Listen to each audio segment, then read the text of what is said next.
Installing cleats for the first time for cleats or clip-in pedals. Your new shoes will come with a section like this. Remove it, and then you'll have your cleat, washer and nuts to tighten. They go in simply and easily, and you must tighten them to save errors further down the line. Pointy nose towards the end.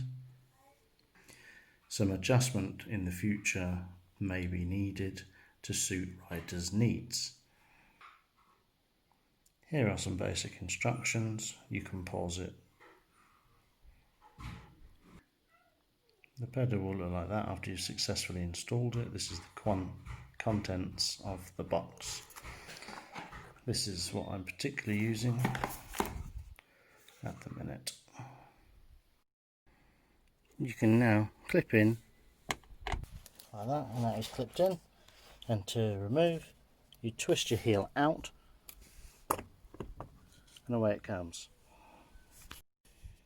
If you find that the cleat comes out too easy, you can adjust using the tension control arm there.